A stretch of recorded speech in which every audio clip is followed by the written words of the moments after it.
Readers Entertainment Radio presents Booklights with your host, author Lisa Kessler. Booklights, where we're shining a light on good books. Why, hello, everyone. It's Monday again. Can you believe it? The weeks are just zooming by, whether you are stuck inside or if you're somewhere that's opening up. It's been a wild year, right? But anyway, I'm very excited if you're listening today because we have USA Today best-selling author Ann Charles with us. And she has so many fun stories to share. I can't wait for you to meet her. And if you haven't read her books yet, you are in for such a treat. She writes some mysteries that are going to knock your boots off, so to speak. So I'm done with dumb jokes now. So let me read her bio for you if you haven't met her before.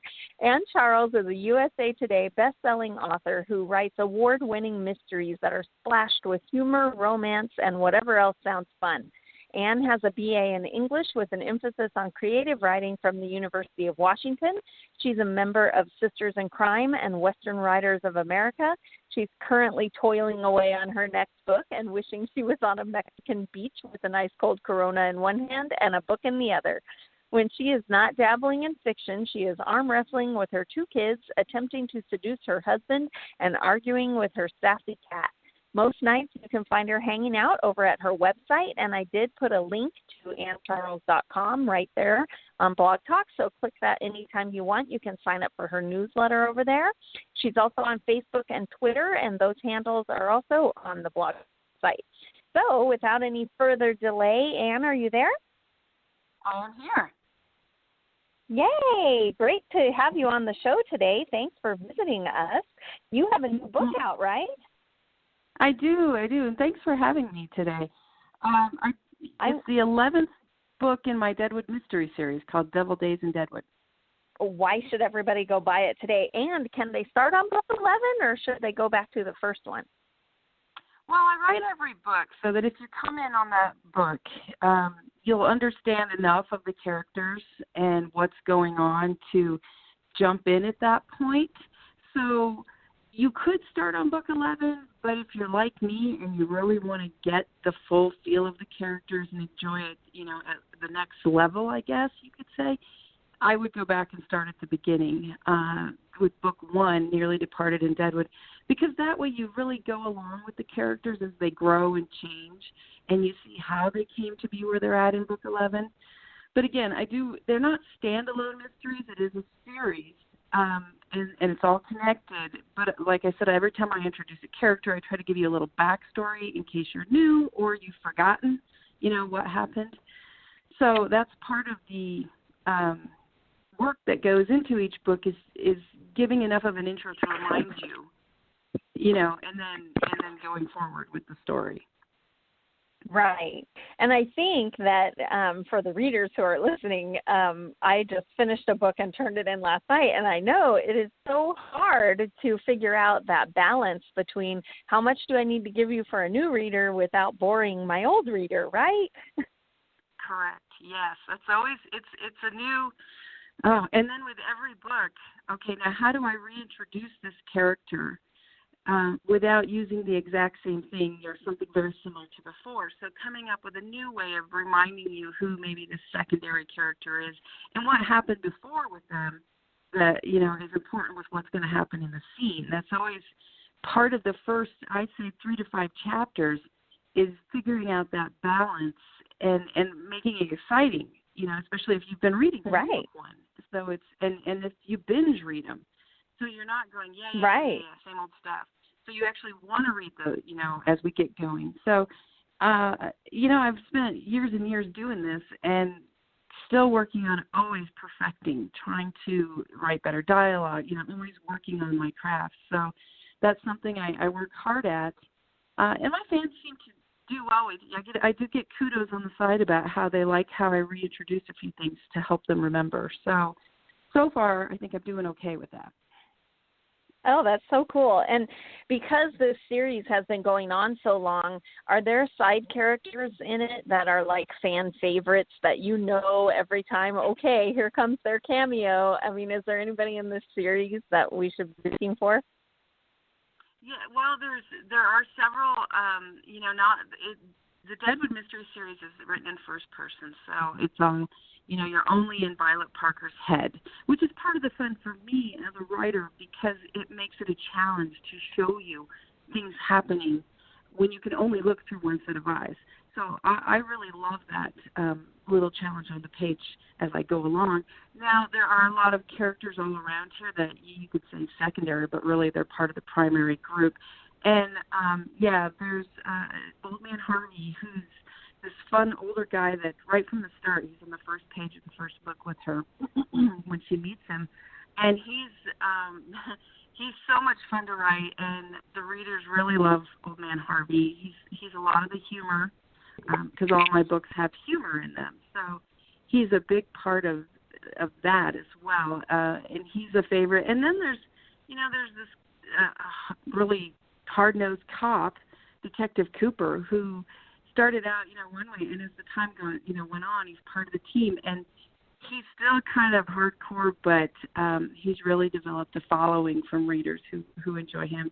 And the hero, Doc Nice, who many people really, I get emails about Doc Nice and how much they enjoy him. So it's fun. And he's not a doctor. His name is D.R. Nice, so his nickname is Doc, just to be clear. So, yeah, it's really developed quite a bit, so much that with the help of some friends, we're making a cookbook this year for Christmas, because I guess I have a real obsession with food on the page. I didn't realize it till they went through and showed me how much I talk about food. I'm always hungry when I write, and because I sit on my butt day after day to write, I'm always on some kind of diet, it seems like. So I think that comes across on the page where I'm always, what are they eating tonight? Yum, and I'll pull some stuff in. So, now we're having an actual cookbook that's going out for readers. And it has some of the readers have written in and contributed some of their recipes, original recipes as well. So it's developed quite a world of its own, this series, which is wonderful. Oh, my gosh, I love that. So it'll be out at Christmas? People can get a Deadwood cookbook? Yeah, we're aiming for November to have it available, and then we're making some fun things to go along with it. So, yeah, we have that in the works, getting ready to go out. And, it's going to be fun. It's going to be fun. Because for years, readers have written and said, what? You had Old Man Harvey make this, because Old Man Harvey's a bit of a cook. And do you have a recipe for that? And I don't cook very well at all. I mean, I struggle with eggs. So my husband, though, is amazing, and he makes all these amazing dishes for me. So I pull from that, and so when they say, well, do you have a recipe? And my husband is one of those who just throws stuff together, and it tastes delicious. So I'm like, well, we don't really have a recipe for that.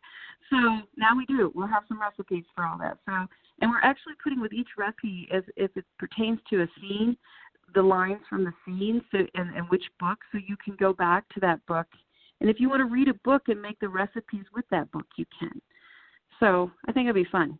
Oh, my gosh, how fun. Yeah. And when I was poking around on your website, I saw that you're very involved with your readers, and you make these videos of, like, behind the scenes, right? Oh, I do, yeah. I did that during this year during lockdown, and I'm going to start that up again here. I'm just, everybody's kind of out and going and doing stuff during the summer, and so I figured I'd wait till fall and then start going again with doing some more live events and fun stuff online with everybody when we all get stuck back inside a little bit more. Right, when we're allowed to go back inside. I mean, outside. We're supposed to be inside. During all of this lockdown, has it been hard for you to write funny? I mean, is it hard to find humor when the world's on fire? It's hard to write, yes, the humor and keep that. But what it was during March, I wrote 60,000 words to finish Devil Days. Wow. In March and April. So in there. So, but yeah, I finished it. I pounded it out mostly in March. And that was, I had to really take my news and get it down to just headlines and limiting my time on that. So I'd be careful. I wouldn't do it before I went to sleep at night. I wouldn't do it in the morning. I'd take a time in the day and go for 5 minutes. Now you can scroll through headlines and see what's going on with the world. But that was it, because there is so much, negativity and so much of that going on that if you're not careful, of course, you'll get pulled into it. And then how do you write humor, and find things funny. So, but I've always been one to, when there's something bad or sad or tragic in my world, trying to find the humor in it. I mean, that's just the way I've always handled that.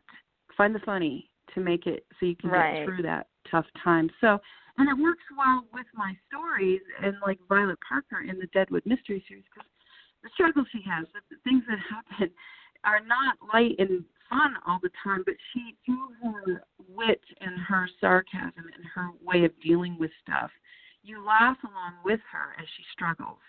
And I think that's, for me, I identify with that really well when it comes to someone else or a character. If you can laugh through it, then I think it just makes it so you can handle things a little bit better. I mean, not that you shouldn't go through the stages of grief when necessary, but I've always just used humor to make things better. Right. And can you tell us about Violet? I got the feeling from the covers, I haven't read the books yet, but I got the feeling from the covers is there some sort of little paranormal in the mystery? There is. When I started way back when, with the first book, we called them paranormal mystery. But since then, the book world has come up with a new word they use, and that's supernatural. So they are supernatural mystery. Yeah, I guess they attribute, now paranormal goes with romance more, and supernatural goes with mystery and thriller. With mystery. So yeah, they're supernatural, starting out in the very first book. Deadwood, where she's from, is a real-life historic town, and if you've ever been to Deadwood, you'll hear about the ghosts, because they had the gold rush back in the 1870s. A lot of notorious, people, a lot of death due to greed and whatnot. Yeah, so there are ghosts galore. And so from the start, there's always, there's been the first book, you get a little taste of that. What I try to do is not slam you full on with all of one genre. So you kind of wade into this series at the beginning, and there's some mystery and a little bit of supernatural. There's some romance. There's a little bit of everything.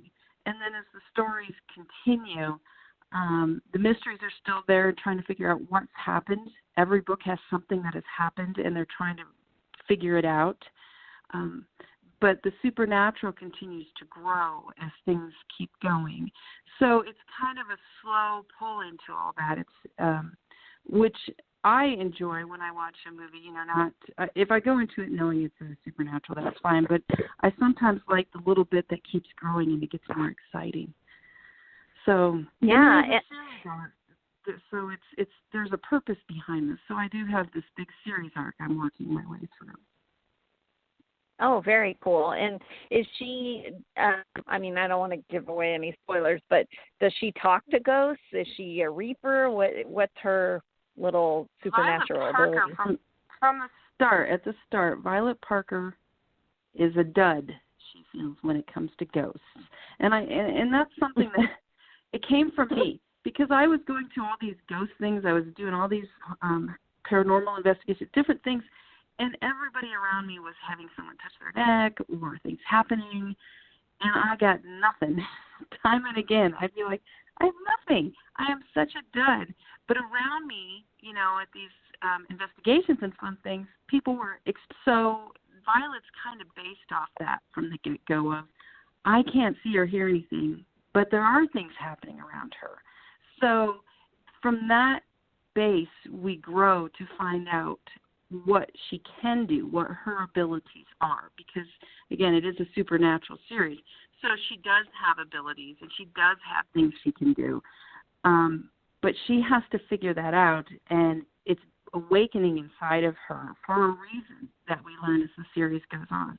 So it's kind of that fun here we go, starting out the roller coaster, going click, click, click, click, click up the hill, kind of a feel as we get going on this series ride. Right. And that was another one of my questions is, in all the times you've gone to Deadwood, I am super into ghosts and things. I volunteered at the Whaley House here in San Diego for like 6 years. It's America's most haunted residence. So anyway, with all your trips to Deadwood, have you seen any ghosts? Do you have any cool stories from there? Oh, I've had some experiences since, including this summer while we were there. Some fun stuff. It's all mild, and I always question my own, are you making more of this than it is type of a thing. But, yeah, right. I have had some fun adventures. Every year we have a fan party in Deadwood. This year would have been the 8th. And I actually had to cancel the party because you couldn't gather, of course, that many people. But we did still go. My mom lives there, so I went to, and she's been in the hospital during the whole virus nightmare. So I went to visit with her. Yeah, and I did a couple signings, and we played it really safe, outdoor for some, just being careful with how we operated it. But I couldn't do the big fan party, but we still were able to do the paranormal investigations we had planned. We just did small parties of 10 or less with wearing our face masks, and being careful in there and just and whatnot. So it was even a little bit more fun because we were smaller groups going through. And we go through the Adams house, which is said to be haunted, and had little things happening. So, yeah, there are little bits. I've had oddities, things, and I bring up the fan parties because I had one year where we had quite an event happening, and I won't go into detail because of the privacy of everybody involved. But by the end, I walked away having been informed that my grandmother, who passed away like 6-7 years ago, is hanging out with me. And it explains several things that have happened, especially late at night while writing on my own and different things. And now when those things happen, I'll just say, or I see the motion out of side of my eyes and things that happen, I'll just say, hey, Grandma, hey, how you doing? Right. And just keep going. But yeah, it was a medium, and he's pretty well known, and he was the one who told me about that she's hanging out with me. Which, if I'm going to have a ghost healing, so cool. I'm happy it's my grandma. So yeah, it could have been much worse. When I was first informed that I had a presence that was hanging with me, I went, what? Please don't go. I write this stuff. Things. Right. I don't really want this to be real because I can't write it then late at night. But yeah, so it's been kind of fun. Different adventures we've had ever since, and I'm more, I'm what is the word, skeptical? I'm open to it though, so I'm always waiting and watching and listening and trying to see what happens. And I don't know what's going on out there, so I love dabbling in it on the page and having fun with supernatural. Right. Yeah, me too. I can have good intentions that this one's not going to have anything paranormal in it, and then some magical thing shows up or a person who's more than they seem. I'm like, dang it, okay. All right, yeah. Your brain's like, no, we're going to do this. Oh, that's fun. Oh, well. So what was your writing journey like? I mean, did you always want to be a writer, or did it come on later? How did you find your way into being published? No, I didn't want to be a writer. And I tell people, and it's really true, back in 9th grade we had to do in art a drawing of what we wanted to be when we grew up. And my really good friend, she drew herself as a social worker, and she is. And I drew myself riding on a camel because I wanted to be a camel jockey. It sounded romantic, at the time. I think I was reading a lot of those little white Harlequin books with sheiks that were the heroes. With so sheiks. Camels, that was just so romantic. And then I went through all kinds of stuff, from wanting to be a lawyer. I was a secretary for some time just to help pay the bills, and going for different schools. That's where I learned how to type so fast, was going through to get my, so I could be a secretary at a law office. and just kept building on that. And then I started, I went to college where I grew up for a couple years, but then I moved to Southern California and waited I think it was 6 to 9 months or something like that. And then you can go once you're living there, you can go a little bit cheaper. So I went a couple years of college down in San Diego County. And then I went over to Arizona, up to Flagstaff. And then there was life going on here.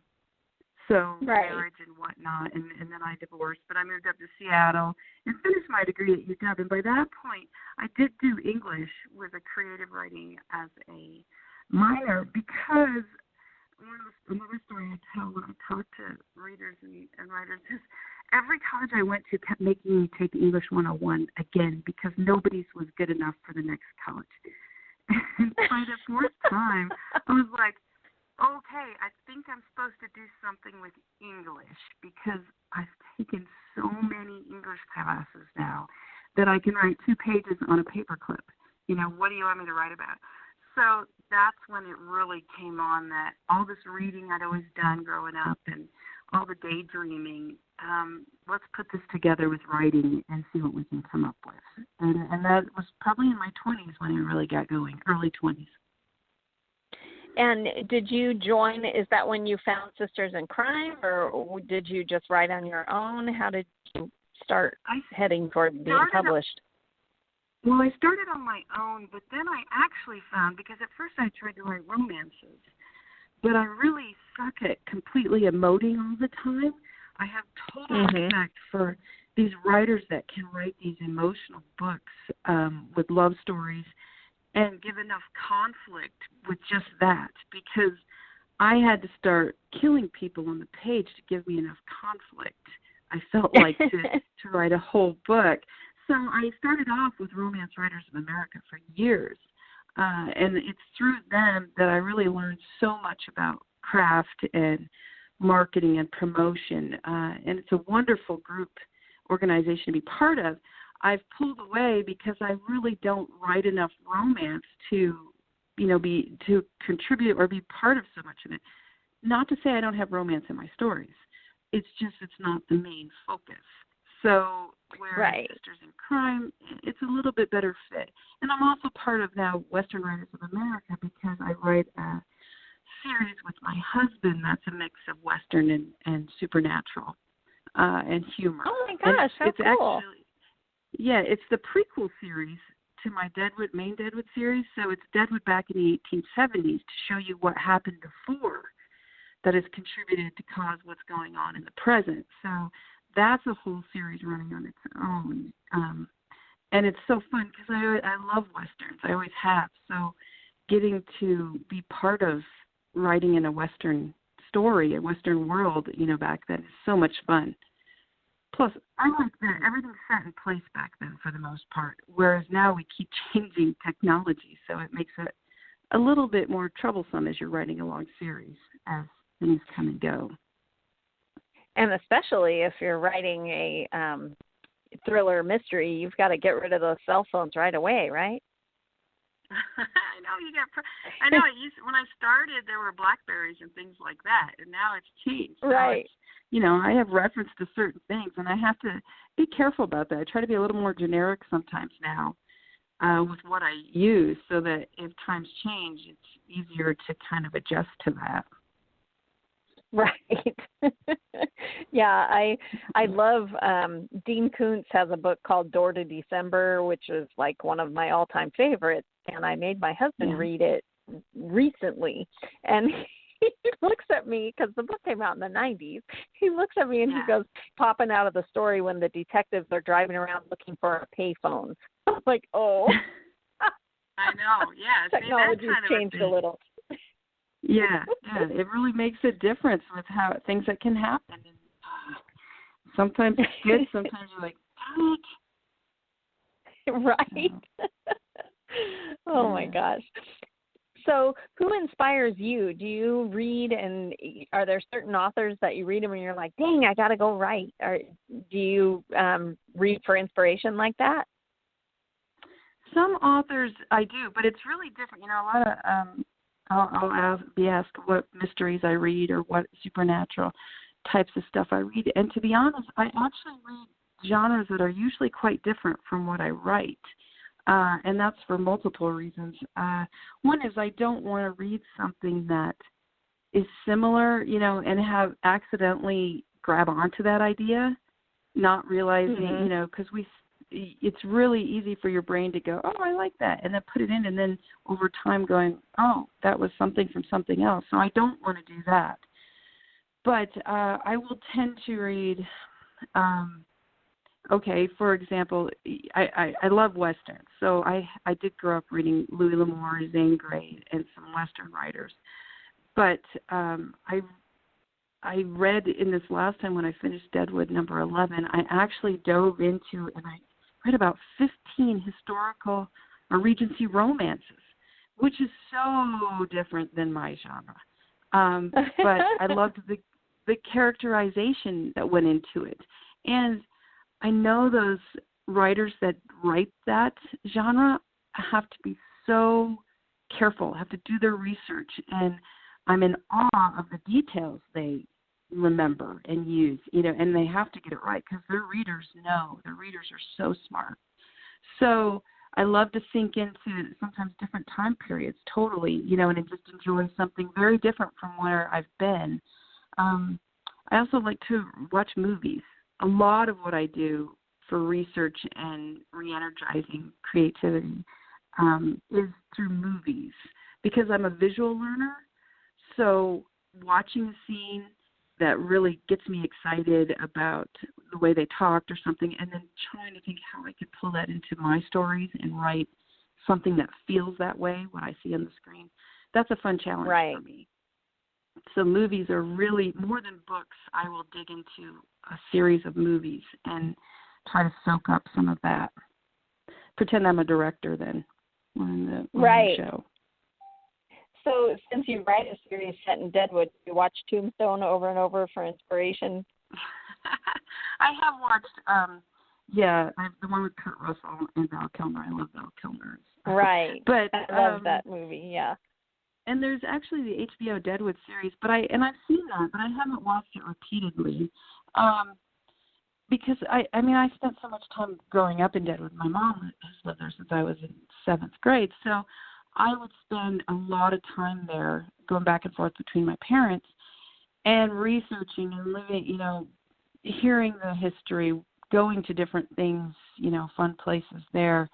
So I always feel like Deadwood I can go to Deadwood inside me. I have it in my head. I've been there so much, So I do love going to the Old West towns, especially now that, like I said, my husband and I write this Deadwood Undertaker series because now we have even more fun brainstorming. Well, he's always been there helping me brainstorm and part of the process, but now it's different because he's really in there with me. And now once he's written, he understands, the empty page with the blinking cursor on a whole new level. You know what I'm talking about. Does he help you write? Yeah. Does he help you write or brainstorm, or how do you guys work it? He's always been there brainstorming with me. Our poor kids, they never really know if people are real people or fictional that we talk about. So he's always been there with that. And now with this new series, we take turns, and he writes.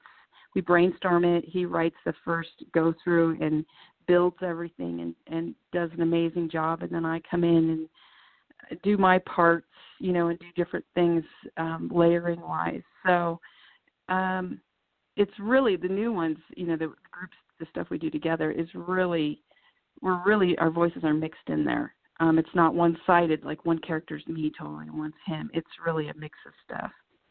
But on the other books, love that. He's always been one of my first draft readers. Reading chapter by chapter, and I say it and I laugh, but I'm serious as he is my toughest first draft reader / editor. He's always from the start been there, and he won't cross it out and say no, and then we have to talk about it. But to the time, even making me grit my teeth. But he really has he won't let me just be a lazy writer. He pushes me. So it's really good relationship in that way, and helping me get better at what I do because I can't be lazy. Right.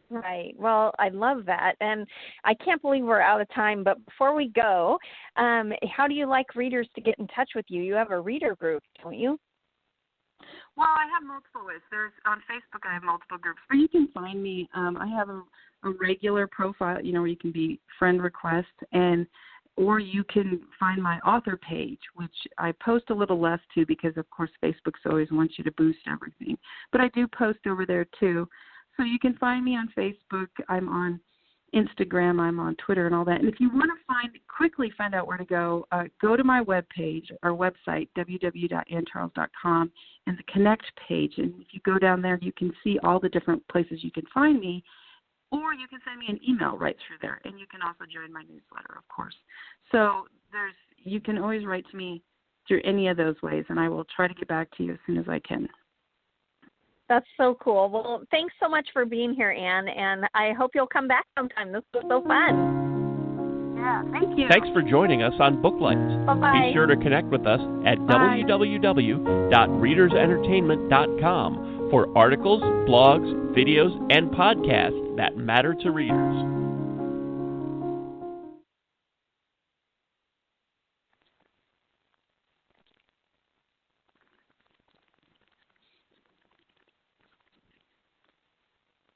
From the excitement of nominations to the applause after the opening of an envelope at the big award shows, The Hollywood Reporter is your source for the inside scoop on the moments leading up to and celebrating the wins of your favorite films, actors, and all the people that made them. Follow the race at HollywoodReporter.com for predictions, reviews, and voters. Check out the THR Awards Hub for everything you need for award season coverage. Visit THR.com today and subscribe to our newsletters so you don't miss a beat. It's intern John. Football is finally back, and Safeway's making sure you're the MVP. Spend more time enjoying the game and get your groceries delivered in as soon as 30 minutes. Download the Safeway mobile app to shop for delivery or pickup, plus find hundreds of digital deals and earn rewards points for free grocery items, or redeem up to $1 per gallon on gas at Safeway or participating Exxon or Mobil fuel stations. Safeway, fresh food, local flavors.